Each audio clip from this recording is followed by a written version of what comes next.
Assalamualaikum warahmatullahi wabarakatuh, Sobat Henis Channel dimanapun Anda berada. Semoga Sobat Henis Channel semua selalu diberi kesehatan, dipanjangkan umurnya, diampuni semua dosa-dosanya, dilimpahkan rizkinya, dan selamat dunia akhirat. Amin amin ya Allah ya Robbal Alamin. Kisah Ratu Kalinyamat, sang penguasa Jepara yang melampaui zamannya. Kisah Ratu Kalinyamat, pahlawan wanita sebelum Raden Ajeng Kartini. Namun tidak banyak yang tahu, bahwa terdapat sosok perempuan lain, juga berasal dari Jepara, yang membuktikan bahwa kredibilitas memimpin tidak hanya milik laki-laki tetapi juga perempuan. Di masa jauh sebelum Kartini menyuarakan gelisahnya lewat carik-carik kertas, ia telah menyentuh bidang politik, ekonomi dan militer, tiga hal yang sama sekali jauh dari gambaran perempuan Jawa saat itu. Perempuan itu bernama Ratu Kalinyamat. Menyusui, Demak, mengasuh anak. Ia lahir jauh kira-kira 5 abad sebelum Kartini. Belum ditemukan sumber sejarah yang menyebut angka kelahirannya secara pasti. Namun dalam babat Tanah Jawi disebutkan bahwa ia merupakan putri Pangeran Trenggana dan cucu Raden Patah, Sultan Demak pertama.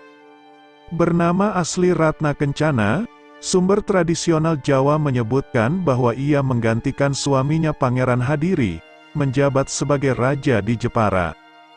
Ia tidak pernah menyangka bahwa kematian suaminya membawa ia pada babak yang sama sekali baru dalam hidupnya. Dari sinilah semuanya dimulai.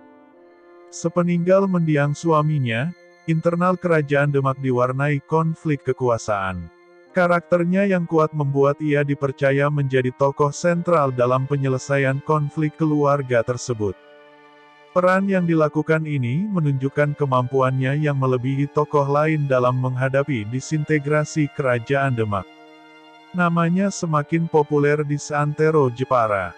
Mendiang suaminya tidak meninggalkan anak ketika ia pergi. Untuk mengisi kekosongan tersebut ia mengasuh anak dari adiknya, Pangeran Timur yang nantinya menjadi adipati di Madiun.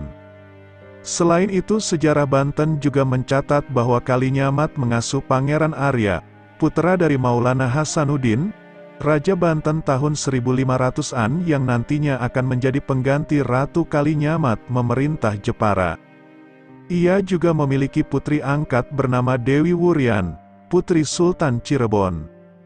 Selain menjadi tumpuan bagi keluarga besar kerajaan Demak, Ratu Kalinyamat juga digambarkan sebagai single parent yang bertanggung jawab atas kehidupan anak asuh dan kemenakannya, dua peran sekaligus dalam sekali dayung. Jayanya Jepara di tangan seorang ibu sejak tahun 1500-an. Jepara sudah diperkirakan menjadi kota dagang penting. Aktivitas kelautan dan perdagangan padat, khususnya yang mengarah ke Maluku atau Malaka. Di bawah Ratu Kalinyamat, strategi pengembangan Jepara diarahkan pada penguatan sektor perdagangan dan angkatan laut.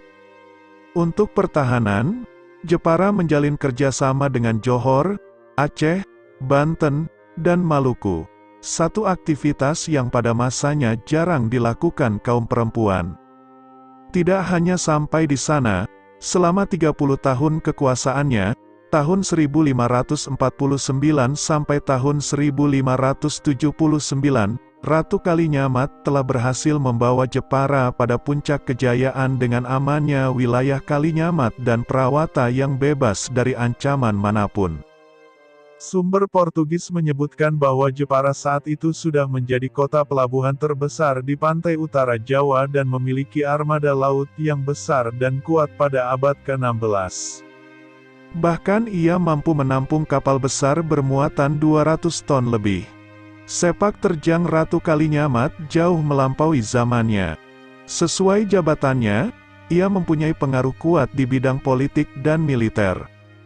Ia diminta banyak kerja sama militer, salah satunya oleh Raja Johor dalam mengusir Portugis pada tahun 1550. Menyetujui hal tersebut, ia mengirimkan 40 armada kapal yang berisi 4-5 ribu prajurit. Semangat membela tanah air dan melawan Portugis terus berkobar di hati perempuan ini. Lewat lautan, Ia terus menggempur Portugis yang berada di Malaka, salah satunya pada tahun 1574. Dibandingkan ekspedisi pertama yang bekerja sama dengan Raja Johor, kali ini ia mengirim armada yang jauh lebih besar, yaitu terdiri dari 300 buah kapal layar dengan 15.000 prajurit pilihan, sekaligus dilengkapi dengan banyak perbekalan, meriam dan mesiu. Tidak ada motivasi politik macam-macam dari Ratu Kalinyamat saat itu. Kegigihannya membantu melawan Portugis, menurut catatan sejarah, adalah untuk melindungi kepentingan perdagangan suku-suku bangsa dari berbagai daerah di Nusantara yang sudah lebih dahulu beraktivitas di sana. Popularitasnya sebagai kepala pemerintahan tidak hanya dikenal di kawasan Nusantara bagian barat saja, tetapi juga Nusantara bagian timur. Ratu Kalinyamat merupakan sosok pengecualian yang berhasil keluar dari citra perempuan Jawa pada masanya. Ia bicara lewat karakternya yang kuat. Jika hidup pada masa ini, kualitas pribadi, karakter dan pencapaian Ratu Kalinyamat tentu dapat disejajarkan dengan perempuan berprestasi Indonesia yang kita kenal.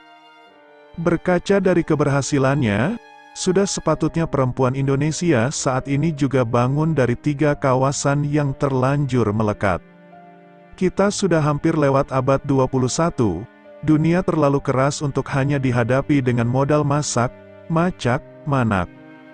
Kisah Ratu Kalinyamat Tapa Telanjang dan Keramas Darah Aryo Penangsang. Dalam buku Suma Oriental karya Tome Pires yang berasal dari Portugis, dituliskan bahwa Jepara baru dikenal pada abad ke-15, 1470 m, sebagai bandar kecil yang baru dihuni 90-100 orang. Kala itu Jepara dikuasai Arya Timur, berada di bawah pemerintahan Demak, adalah Pati Unus, tahun 1507 sampai tahun 1521 m, sebagai Sultan Demak. Pati Unus sendiri dikenal dengan perlawanannya terhadap Portugis di Malaka.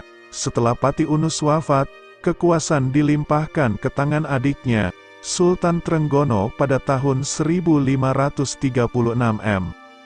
Japara diserahkan pada Sultan Hadirin, menantunya Sultan Trenggono, dan anaknya, Ratu Retno Kencono, dan ibu kota Jepara adalah Kalinyamat, maka Ratna Kencana lalu dikenal sebagai Ratu Kalinyamat. Dalam Babat Tanah Jawi diceritakan bahwa Sultan Trenggono tewas dalam ekspedisi militer di Panarukan, Jawa Timur, pada tahun 1546 m. Akibatnya, terjadi perebutan kekuasaan. Pangeran Sekar atau Raden Kikin adalah adik Pangeran Trenggono, anak dari istri ketiga Sultan Fatah, putri Adipati Jipang. Kedua pangeran itu berhak atas kuasa kesultanan.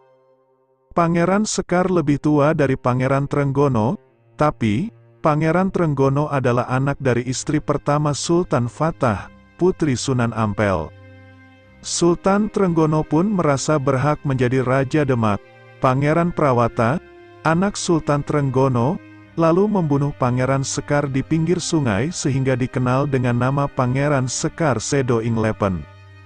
Sedangkan Arya Penangsang adalah putra dari Pangeran Sekar yang tahu bahwa ayahnya dibunuh oleh Pangeran Prawata. Arya Penangsang akan menuntut darah ayahnya. Dengan membunuh keluarga Trenggono, ia mendapat dukungan dari gurunya, Sunan Kudus. Baca juga, Ramalan Jayabaya dan Ronggowarsito, dari bencana sampai pertentangan anak bangsa. Arya Penangsang menyuruh abdinya membunuh Pangeran Prawata. Utusan Arya Penangsang yang lain berangkat ke Pajang untuk membunuh Hadiwijaya, Jaka Tingkir, adik ipar Ratu Kencana, namun rencana tersebut gagal. Ratu Kalinyamat pun mendengar kabar adiknya Pangeran Prawata tewas di tangan utusan Arya Penangsang. Ia bersama Sultan Hadirin pergi menghadap Sunan Kudus untuk mendapatkan keadilan. Sunan Kudus ternyata mendukung Arya Penangsang. Sunan Kudus mengatakan bahwa itu akibat dari tindakan Sunan Prawoto yang membunuh Pangeran Sekar Sedolepen. Pernyataan itu membuat hati Ratu Kencana dan Sultan Hadirin sakit hati. Dalam perjalanan pulang kembali ke Istana Japara, Rombongan Ratu Kencana dan Sultan Hadirin dihadang Serongpati, pembunuh bayaran, utusan Arya Penangsang. Sultan Hadirin terluka parah dan tewas.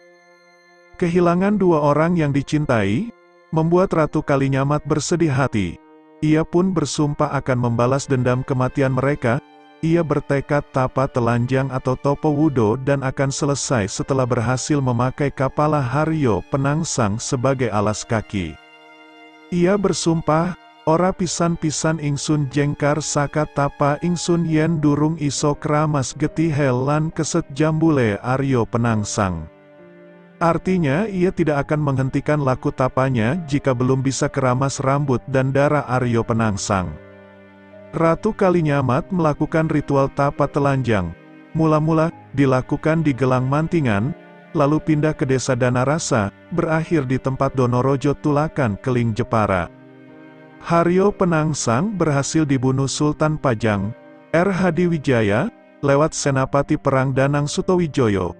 Putra Ki Gede Pemanahan, mereka duel di tepi Bengawan sore, antara Cepu dan Blora.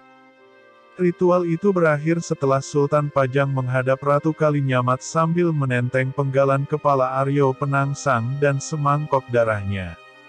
Kepala Haryo Penangsang digunakan untuk keset oleh Nyi Ratu Kalinyamat, dan darahnya digunakan untuk keramas. Hadi Priyanto, budayawan di Jepara, mengatakan bahwa kisah pertapaan Ratu Kalinyamat disebut dalam Babat Perang Demak. Menurutnya, saat bertapa, Ratu Kalinyamat tak benar-benar bertelanjang bulat. Itu ungkapan sanepo orang-orang Jawa kuno. Masyarakat menafsirkan ritual Topo Wudo bertapa sambil melepaskan semua pakaiannya.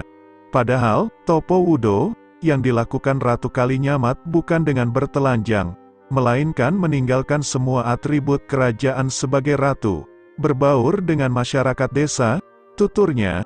Demikian kisah singkat Ratu Kalinyamat.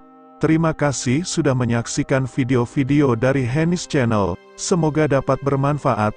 Assalamualaikum warahmatullahi wabarakatuh.